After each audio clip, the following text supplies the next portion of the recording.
Hello, and welcome back to Cozy with Chelsea. I am Chelsea, your host, and today we are going to be talking about family and complex family dynamics, trauma, and how it all affects the nervous system.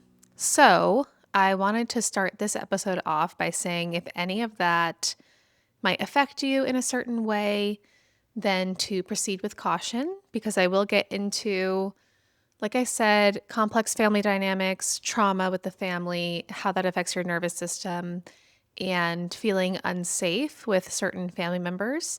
So, we're going to get into all of that. And I just want you all to take care of yourselves first and foremost. Whatever you need to do, if you need to pause and come back to it or skip this episode and never listen to it, or listen to it and maybe you find it helpful, whatever you think is best for you. But I did want to start with that little disclaimer for today's episode. I want to start by going into family and what exactly family means, because it can mean a lot of different things to a lot of different people. So I looked up the definition of family, and this is just from the dictionary. So feel free to align with it or not. But it says a group of one or more parents and their children living together as a unit. Another possible definition is all the descendants of a common ancestor. So you could say we're all a family, right? That's how it works. And then a group of people related to one another by blood or marriage. But we have another definition here, which is families today are defined more broadly than in the past, encompassing diverse structures beyond the traditional nuclear family. While biological ties, marriage, blood, adoption remain a factor, modern definitions increasingly emphasize emotional support, shared responsibility, and chosen relationships as key components of a family. This includes single parent households, blended families, same sex partnerships, and close friends who can provide significant support. I would say, oftentimes more than family might be able to, depending on your situation. So, there's a lot of different definitions of what family is. And like I said, it's going to be different for every single person. So, for me personally, I have family, I have my blood family. I'm entering into a family by marriage. And I have my found family or chosen family, which are friendships, some which have lasted my life, and others that I've had maybe for a season or much, much longer. Family is all of that to me. I also have my own complicated, complex family with a lot of, I always say it's a very large tree with a lot of branches. Let's just say there have been several marriages and divorces among my parents. I had two households, four sets of grandparents, and then all these different parents. And then that came along with siblings, step siblings, all of the things. So I understand what it's like to have a very large and branchy family tree. Okay. And I unfortunately have had family members who weren't the healthiest or even in fact toxic. I've had to remove some people from my life. I've had to set boundaries with other people. There have been a lot of different paths I have taken with that. So sometimes, it's great to have family and sometimes the universe gifts you with a lesson. So I've had all of the above. And I've had a lot of family members that I have received or have been gifted. Sometimes your parents get divorced and then you get a stepmom that you really love. And then you get some siblings that are great. And yeah, family is just, it's complicated and it's great. And sometimes it's not great. But I certainly understand it. I really wanted today to talk about family, especially family members, but really this conversation can apply to like way beyond just family members. It can apply to anybody in your life who is toxic. That could be a relationship, that could be a friendship, that could be your neighbor. I don't know, maybe you have a toxic neighbor. and family as well. All jokes aside, I did have my own experience with a lot of those options, family members, relationships, friends that I think you could categorize as toxic or just very unhealthy people. And generally, I had a feeling of, I guess, really, it's not feeling safe with certain family members, which is unfortunate, but it's something that occurs and something that a lot of people have and have to deal with. So that's why I really wanted to get a little heavier today and talk about it, because all of those experiences for me highly impacted my nervous system. And did I know that when I was 12? No, I did not. Did I know that when I was 22? No, I did not. So that has been a process for me, kind of learning, okay, all of these experiences have obviously had an emotional impact on me, but even beyond that, it's quite a physiological reaction and a dysregulated nervous system for quite a long time there. And she can still get out of whack. So I think that healing is a process, and you might think you're doing so great, and then something pops up. I just wanted to talk about that and get into the nervous system. So let's do it. I wanted to start by getting a little bit sciencey about what happens when you don't feel safe. So in this example, like I said, I'm using an unsafe family member. That's been my experience, but it could be just anybody in your life that makes you feel that way. Oh, and I just want to say that this is information I really wish I had when I was younger. So if you are listening to this and you're on the younger, not that I'm like old or anything, but if you, my point is the earliest you can get this information, the better. Because if I had been supplied with this knowledge, you know what? I probably would have still done a bunch of things wrong. But I think it would have been really great to have the information and at least know what's going on in my body. So, my point to you is kudos. That's my point. Okay. So, when you don't feel safe, your brain perceives a threat. And so, the actual what's going on in your brain, your amygdala, which is a part of your brain that processes emotions, instantly detects potential danger and sends an alert to the rest of the brain and body. This is why sometimes you are immediately reacting to a situation before thinking through it and deciding what you want to do. Been there. But that's because the amygdala gets activated. Once that happens, then that activates the HPA axis, which is, I'm going to have to look at this because it's hypothalamus pituitary adrenal axis. And that triggers the release of stress hormones like cortisol and adrenaline. So if you've ever been in a situation where you didn't feel safe and you start to feel a little wired and jittery, then that is what's going on. Maybe that's not the best explanation, but you know what it feels like when stress hormones are kind of like pumping through your body. And then when you're in a state of fear, the prefrontal cortex, which is the reasoning brain, goes offline. This is why whenever you're in that situation where you don't feel safe, you can't think straight, because quite literally you are having a reaction in your body, in your brain. Your body detects danger, and all of these things are happening automatically. It's meant to assist you in dangerous situations. Unfortunately, your brain can think that a conversation is, well, fortunately or unfortunately, your brain can think a conversation or someone's being rude to you, or sometimes even in a work meeting, right? We can get so activated, especially based on our personal experiences and histories. So that is why it's happening.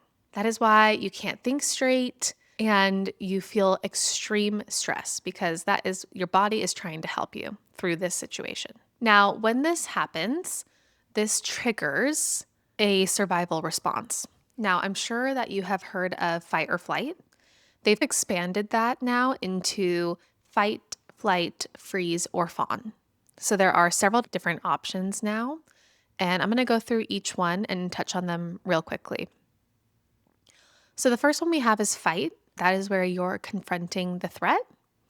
This could be actual physical fighting, It could be that you feel the need to defend yourself physically. It could also be verbally and really confronting the situation. So, with this reaction, this can be very common if you grew up in a house with violence and it might have been your only option.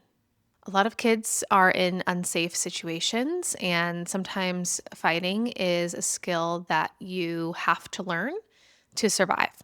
So, there is absolutely a reason for this. Like I said, it could also be verbal fighting. It could also be just like trying to defend yourself, which again are all reactions when you're feeling unsafe. Now we have flight. So, flight is attempting to escape the situation. So, with this one, it looks like leaving the room if an argument is happening or conflict starts to happen. It could be just like avoiding people, it could be trying to appear busy, right? Those are all flight responses. And the reason that this might be the way that you deal with that stress is if you grew up in maybe like a chaotic environment and there was unpredictability and it was just best to avoid the situation. You also might have been punished for expressing emotions, which caused you to retreat into yourself and avoid or escape the situation to survive. Then there is freeze. So, this is when you become immobile or feel paralyzed or can't speak, basically, when you're frozen, stuck. This could look like feeling paralyzed when you're making a decision or going blank in stressful conversations. You're not sure what to say, can't think, or just feeling like numb or disconnected from the body. So, disassociation as well. This can often come from like a feeling of being helpless or powerlessness growing up. It could have been that you were in an environment where action was nearly impossible and you learned to disconnect as a way to avoid conflict. And then the last one that we have is fawn. And this is prioritizing the needs of others above your own. So these are the people pleasers and the loss of boundaries and maybe like over apologizing. And it looks like agreeing with others, even if you don't agree, not being able to set boundaries, or just generally being overly accommodating to avoid that conflict as well. This can definitely be heavily related to a fear of abandonment or fear of rejection. So, this might be your go to survival response if you grew up in a house where there were maybe emotionally volatile caregivers or emotionally unavailable caregivers, and you tried to help them to avoid the conflict. And with all of these different responses, you can have combos. It's not like you only have one. Different situations might cause different responses. I know I definitely have had all of them.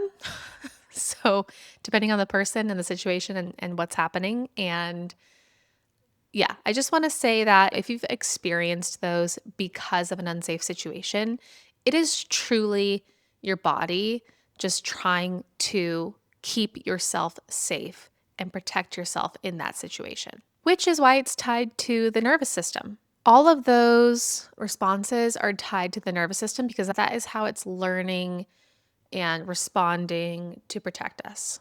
And what that looks like within the nervous system, there's sympathetic and there's parasympathetic when it comes to the nervous system. So when you're in like this stress response, the sympathetic nervous system activates. And that looks like increased heart rate, dilated pupils, slows down your digestion and heightens your senses. The parasympathetic nervous system shuts down. And the parasympathetic is like the soothing portion of the nervous system. So when that shuts down, there is no soothing, rest, and digestion. All of that is deprioritized. A few other things happen. Your muscles remain on standby, and the gut brain axis is disrupted. So, whenever you've had these intense situations and you're having these reactions and your nervous system is being activated / shut down, that is why you could have like nausea, diarrhea, vomiting could happen, lack of appetite. I mean, any of those things, it just disrupts the healthy connection between the gut and the brain. Okay, now I want to get into processing, right? Because with a stressful event, the reason all of this is happening in your brain or body or just overall, I want you to think about why it was designed for us, right? And I actually was thinking about this the other day because I went on a hike and there were burrows on the trail.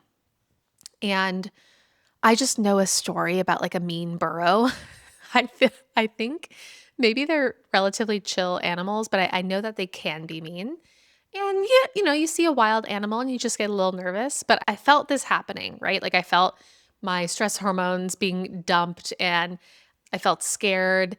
And my reaction was flight in that situation. I looked at my friend and I was like, we have to turn around. We're going back home. That's what we're doing. So so we actually turned around and then this guy was coming up the trail and he just kept on walking and we're like, there's burrows up there like on the trail. Cause usually the burrows can be there, but they're farther away, not like I'm walking 1 foot away from them. And the guy was like, okay, and what are they gonna do? So that guy, I think didn't have any fear response. He was not scared, or at least he didn't appear scared. So we ended up, I don't know what my point is. I ended up walking past them, even though I was terrified. But the point here is that that is why your body's doing it, right? If it senses danger, it wants you to not be in danger and it wants you to fight your way out of it or run away from it or whatever that is. The problem is that your nervous system starts to do this even if you're not in a situation where there's wild burrows around or a lion or a bear or a tracker jacker. Sorry, I just watched Hunger Games. But you can experience this when you have a family member or a friend or anyone, a person in your life that makes you feel unsafe because it's the same exact physiological response as a burrow on the hiking path. And what is supposed to happen is you're supposed to process it and move on, right? Like that day with the burrows, I walked past them. My body can let that go. It served its purpose. I'm good now, right? It was a temporary state of arousal. With a person around you who's kind of like causing this reaction over and over and over again, then you become in this state of chronic nervous system dysregulation. And that is a problem because if you're not allowing your body to process, it's going to get stored and cause dysregulation and possible side effects from that. Most likely it will. So if the threat is resolved, if the burrows are resolved, your body returns to homeostasis. If the threat is ongoing or never resolved, it can be stored in your body as trauma. And what this looks like, it can be like muscle tension, muscle pain, sensitivity to triggers, emotionally numbing yourself. And it can also look like hypervigilance, right? So those are all signs of a dysregulated nervous system. And when your nervous system is dysregulated, you're stuck in this like chronic state of survival. And you're stuck in those fear responses, right? The fight, flight, freeze, fawn. When situations are coming up, your body's going to those. And it's just a chaotic mess. If you have been through that and experienced that, you know what I'm talking about. So these are just some a little bit more specific signs of dysregulation and what exactly is out of balance and what that looks like. So the first one I have is sympathetic dominance. So this is coming from like those fight or flight responses. This is high activation. This is anxiety, panic, racing thoughts, anger, irritability, frustration. You could be having trouble sleeping. You could have trouble falling asleep, staying asleep. You could feel restless. You could have hyperactivity, digestive issues, tightness, like in the muscles, a lot of like shoulder, jaw tension, and just generally feeling like you can't relax. A lot of overworking, overdoing, like in that go, go, go phase. So that's sympathetic dominance. Then we have dorsal vagal dominance. This is the freeze or collapse reaction. So this is like very low energy, shutdown mode.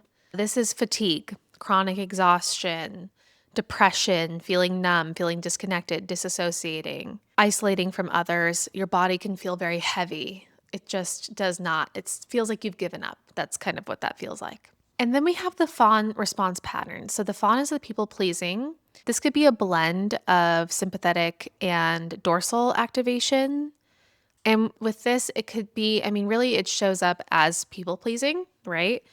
And not setting boundaries with people, losing your sense of self, feeling like you're walking on eggshells all the time. And just some other general signs of dysregulation would be feeling chronically unsafe. Been there? Even if you're in a totally safe environment and still feeling unsafe, that's a sign. It could be that you're having like reactions that feel out of proportion to what's actually occurring. You could feel very disconnected from your body and your emotions. And you could be like swinging through different states. You could be tired and then you're anxious and then you're numb and just kind of like moving through those different states. And really, a huge sign of this is just an inability to relax and feel calm and feel peaceful and allow yourself to be creative or experience pleasure. All of those signs, I kind of categorized them, but you could feel any combination of those. All of those are huge red flags that something is out of whack with the nervous system. It is very common for those with complex trauma, for those with chronic stress, high stress, and any other kind of like chronic dysregulation. And I also want you to know if you're experiencing those symptoms or signs, I want you to know that there is nothing wrong with you. Your nervous system is doing this to try to protect you. You are in this chronic state of stress and it's just trying to help you. So I just want you to know you're not doing anything wrong. But I also want to implore you to take a look at it, examine it, figure out why it's happening, and try to find a way to heal yourself and help yourself and support yourself because we want to get that nervous system regulated. So let's talk about healing the nervous system and what that looks like. It can look different for everyone, but the idea is you want to teach yourself and your body that you're safe again and that it's okay to feel safe. So there are different techniques that you can use, and we will talk about that. So some examples are like somatic tools, breath work, grounding, movement, co-regulation is connecting with those that you do feel safe with. There are also trauma-focused therapies for this, so things like EMDR and CBT, and talk therapy can help as well, and you can also work with a coach to help heal and regulate the nervous system. So I want to talk about a few different techniques and what you can do when you're in situations like this. Personally, as a coach, I work with my clients to identify what techniques are going to work best for them, what's going to align with them. It is not a one size fits all. Here's how you fix it. Everybody is different. They've had different experiences and different techniques are going to work for them. But ideally, it is breaking out of this cyclical, chronic stress and nervous system dysregulation and moving into reconnecting with yourself and feeling safe again. Now, I want to just be straight up and say that if you have someone in your life who is causing this to happen and you know they are unhealthy and you know they are toxic, and maybe you've spent years and years and years talking to them and trying to work through it and adjusting your behavior, maybe that will help. I'm just going to say there are some people that do not need to be in your life. That is a process, and that is why I would highly suggest working with a coach or a therapist or whatever avenue you would go with, because that is a process, especially if you're used to the pattern you're in. I just want to say though, if you have a knowing, if you intuitively know that maybe someone is just not meant to be in your life and you decide to remove them, that is okay.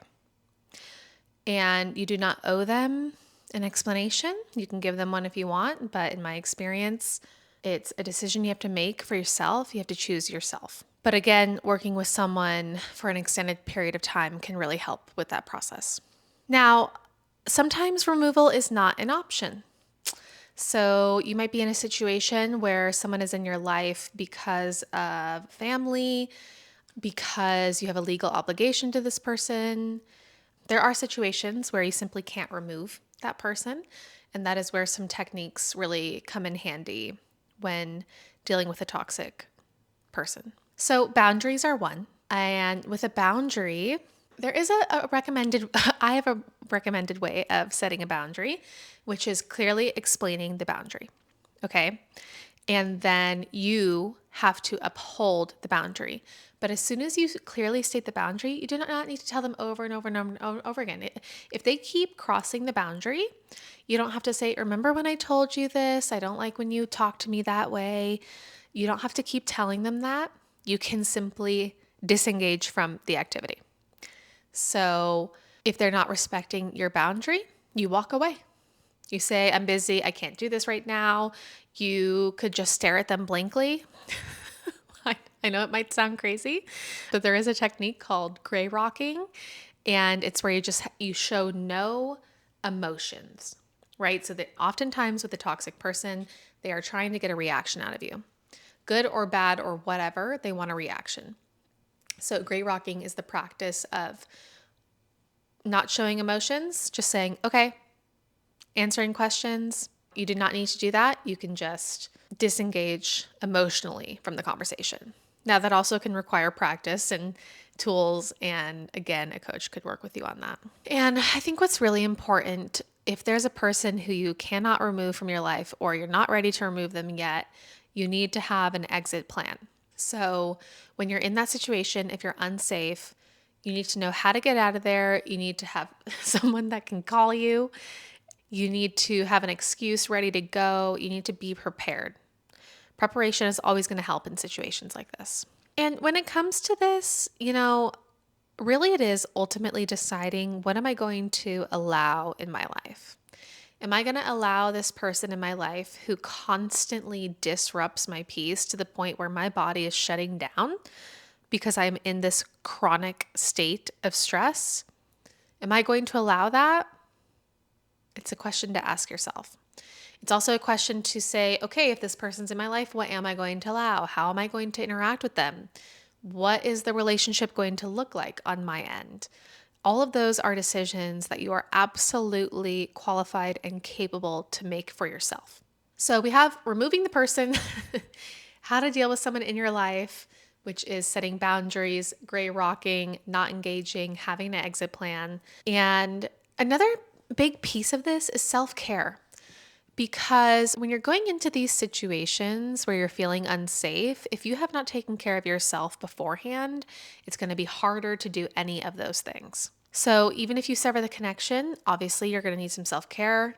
If you're using techniques with the person that's in your life, you're going to need self-care. We all need self-care all the time, no matter what. Even if our lives are going perfectly well, we want self-care. We want to take care of ourselves.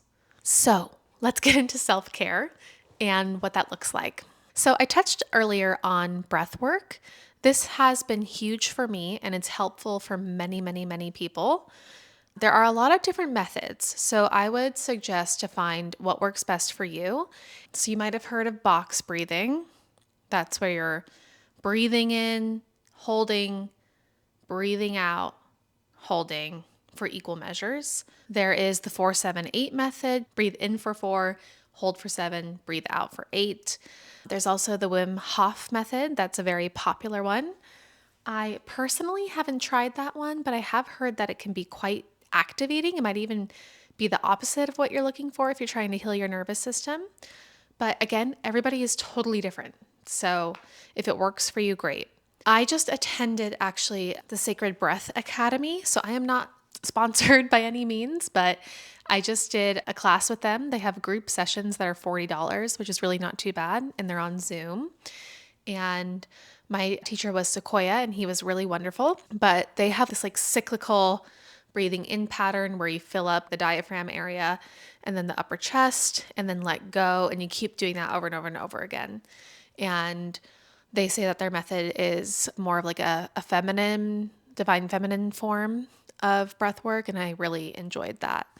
So find what works for you with breath work. I'll do box breathing all the time if I'm trying to fall asleep and feeling a little bit activated, and I find it very helpful. So breath work is an option. I also have grounding on here. So grounding could be literally going outside barefoot. I highly recommend it. If you have some grass, or I guess grass isn't really good anymore, right? They say it's bad. But if you can go outside and get your feet on something made from the earth, natural. I would recommend that as a way to calm down the nervous system. There are also a lot of visualizations or meditations to ground yourself. Personally, I like to do one where I imagine that I have a root system and it's connecting into the earth, and I'm releasing anything that doesn't feel good into those roots to leave my body, and thanking the earth for taking them. And I really love that one. Meditation in general is going to help ground you, whatever form of grounding you can get in. Which leads me to meditation, which I already touched on a little bit. Can you do 5 minutes? Can you do longer? Great. I mean, the longer the better. But connecting in with yourself, being mindful, taking a moment, stop doom scrolling, connect with yourself, and just breathe. And whatever form of meditation works for you. I like all different kinds. Like I said, sometimes I'll do a visualization. Sometimes I will just sit there and try not to think of anything. I once had someone tell me when I first started meditating to imagine a candle is lit. And every time a thought comes in, the candle goes out and you have to relight it. And that was so helpful for me. I actually was able to astral project when that happened when I was 16. And I can't say I've been able to do that again. So the candle method worked really well for me. But yeah, any form of meditation that really works for you, I would highly recommend. You can also do a meditation walk. I learned this from my health coach, and I had never done it before, but it's basically where you go for a walk, but you're constantly noticing everything around you. So on the walk, you're saying, wow, it's busy out today. There's a lot of people. The tree is so green. The palm tree is swaying. The sun is so bright today. The sky is so blue that it's like the whole time you're doing that, and it just brings you really fully into the present moment. And that leads me into my next one, which is movement. So go for a walk, even if it's just a walk, not a meditation walk. Movement is really good for calming the nervous system and allowing your body to process emotions. Have you ever been full raging and need to go sprint? There's a reason for that, right? You need to get that energy out and use it in a way that's maybe a little bit more productive. And that doesn't mean that you need to go do yoga. I mean, that's an option for sure.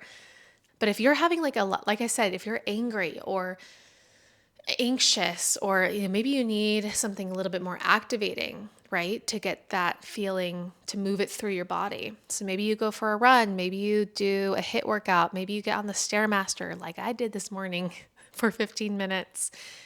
Maybe you do jumping jacks. I don't know what movement is going to work for you. Now, if you do want to calm down, maybe some yoga. And also, yoga can be quite a hard workout, right? It depends what kind of yoga we're talking about.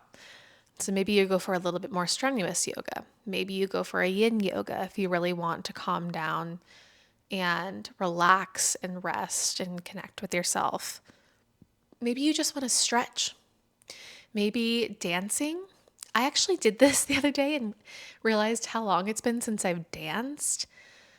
Whenever I go, I mean, I love dancing, but whenever I do it again, I'm like, oh yeah, humans are absolutely supposed to be dancing way more than we do. So how can you move your body in a way that feels good? And I would also recommend kind of like checking in, what's the emotion I'm feeling and what kind of movement is going to help best with that emotion. I also love somatic tracking. So this is where you identify where a feeling is in your body and just let it be there, experience it, process it. I do this all the time. If I'm feeling anxious, I think, okay, where am I feeling this in my body? Spoiler, it's usually in my chest. And I try to imagine, what does it feel like? What does it look like? Trying to make it its own separate thing and not me. It is not me, it's an emotion I'm feeling. And I just find that very helpful to actually sense where the feeling is in my body and not judge it, just let it be and let it move through me. There is also a technique called EFT, which is emotional freedom technique. I have been using this a lot lately. I actually discovered it 10 years ago, but it's been a very long time since I've brought that back into the repertoire. But that involves tapping specific points on the body, and there is a process for that. I'm not going to go through all of this, but again, you can work with a coach or someone who can walk you through that. The general description is that you start with the negative emotion you're feeling, tap through it, and then switch that into a more positive statement of what you want to actually be feeling and tap through that. And then you can continue doing that for weeks. And it's meant to reprogram the subconscious mind into the more positive feeling that you actually want. And then there is self-soothing. So a lot of us might not know how to soothe ourselves, especially if we were not soothed or nurtured as children. So if you relate to that, let me tell you, you're going to have to start learning how to self-soothe. Now, this can look all different, right? So I have sensory stuff here. This could be a weighted blanket.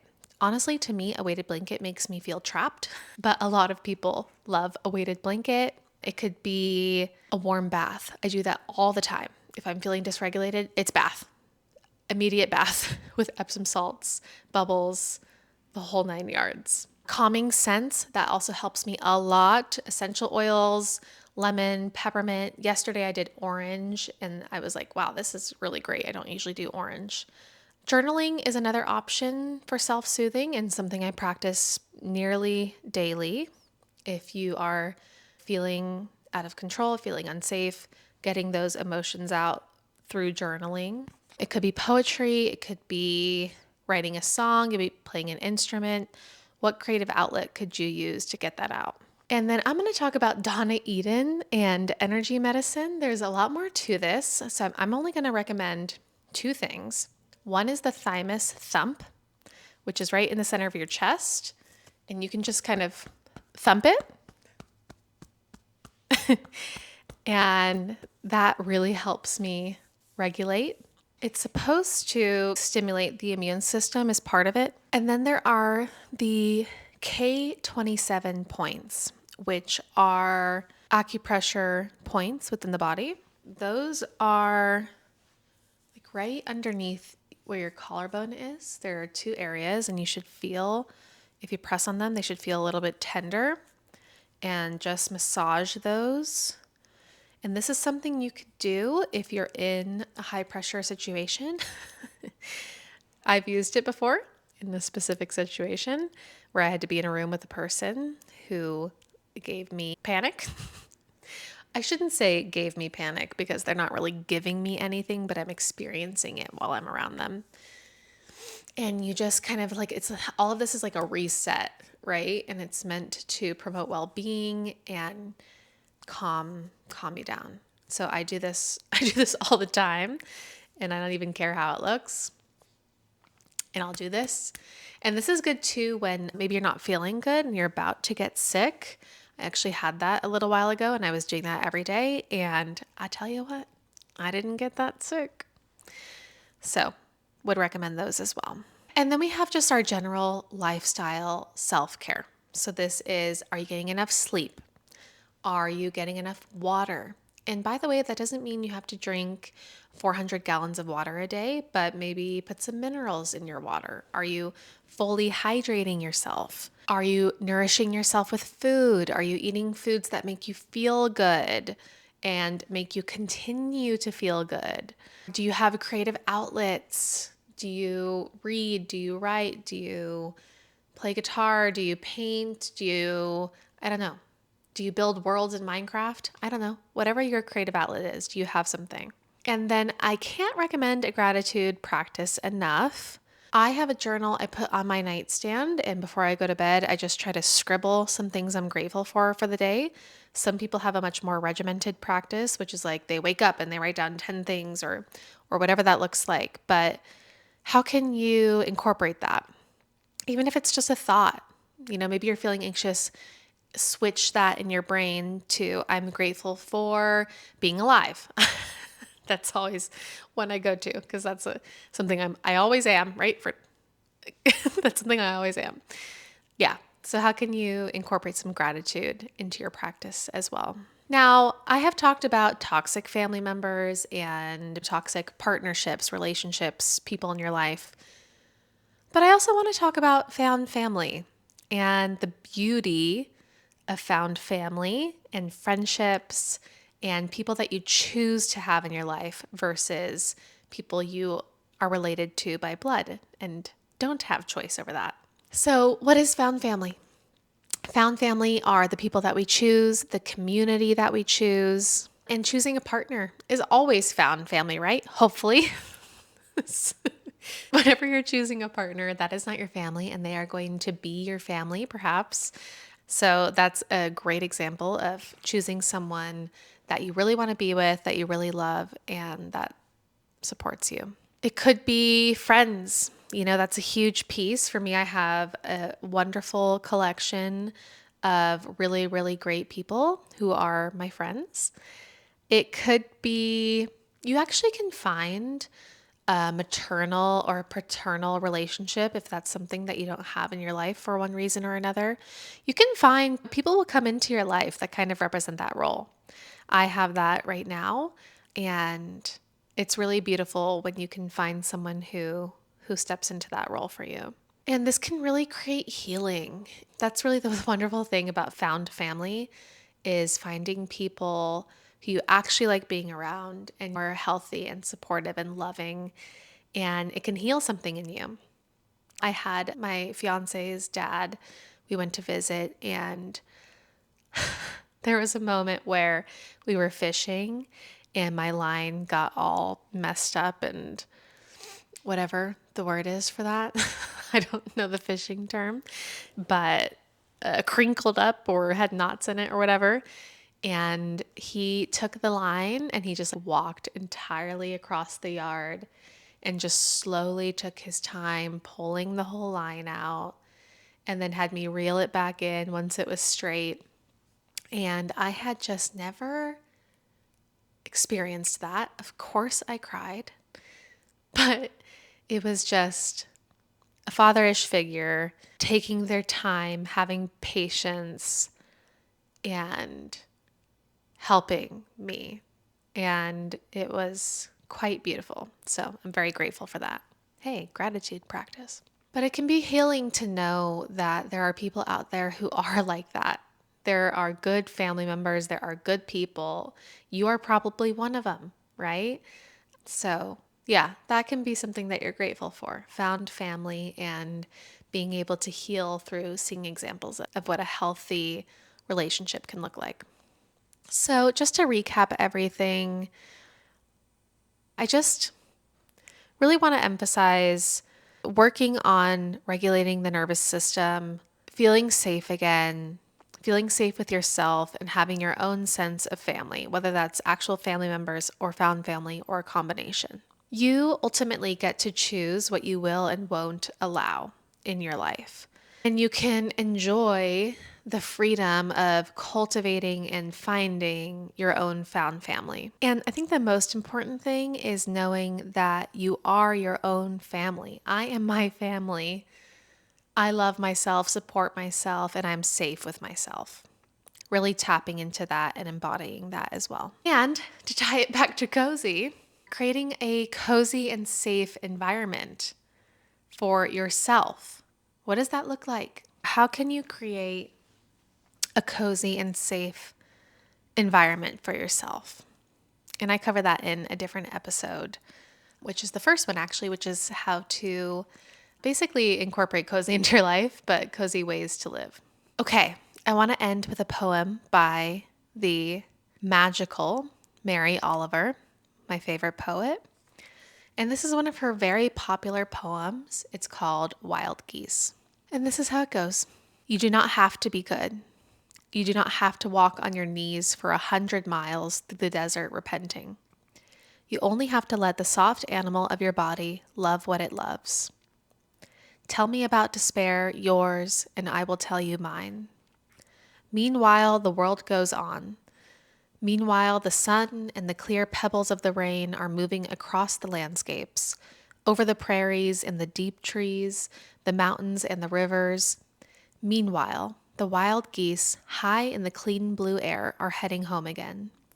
Whoever you are, no matter how lonely, the world offers itself to your imagination, calls to you like wild geese, harsh and exciting, over and over announcing your place in the family of things. So, first of all, I want to say that there are plenty of readings of Mary Oliver reading that herself, and I would recommend go listening to that because she does a better job than I do. But to me, the poem represents a release of sorts and entering into life, into the family of things. I love the imagery of walking on your knees for 100 miles through the desert repenting. I mean, how often have we felt like that? I have felt like that. I have felt like that for many, many, many, many, many years. And especially with some people in my life that I thought if only I kept doing this, I would get what I want. I would get the love I want. Or how often have we felt the need to be worthy? Instead, like Mary Oliver says, you do not have to be good. You do not have to walk on your knees.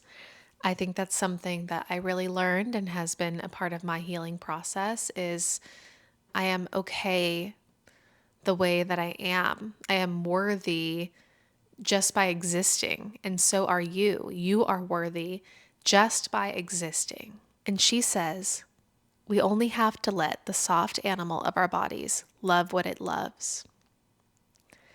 It just feels like this, you can relax. You can relax into it. We just have to love what we love. We just have to have a life of love and be ourselves, and we do not have to be on our knees through the desert repenting. We are part of the family of life. We already have our place. And where is yours? I have found mine in my family, in my found family, and in myself, most of all. Okay, I always cover what's making me cozy this week. I would have to say what's making me cozy this week are shawls. And I have been searching for a shawl for a very long time. And I just think it's a piece of clothing everyone should own. You can throw it on, and it's basically like wearing a blanket, but a little bit more chic. So shawls have been making me very cozy. I also want to say pho has been making me very cozy. For some reason, we have been having pho like 3 times a week. I'm not sure why, because it is 108 degrees and we're eating pho, but I'm in a pho mood. So this week, it's pho and shawls that are making me cozy. Thank you for listening. And if you're on a podcast app, if you can leave me a review and follow the podcast, that would be lovely. We have plenty more cozy content coming up. And if you're on YouTube, if you could like and subscribe, same deal there. I will link all of my socials and my blog on Substack. Pretty much everywhere I'm Cozy with Chelsea. So you can go ahead and find me. And thank you guys so much. I hope you have a cozy, healing nervous system week. Thanks. Bye.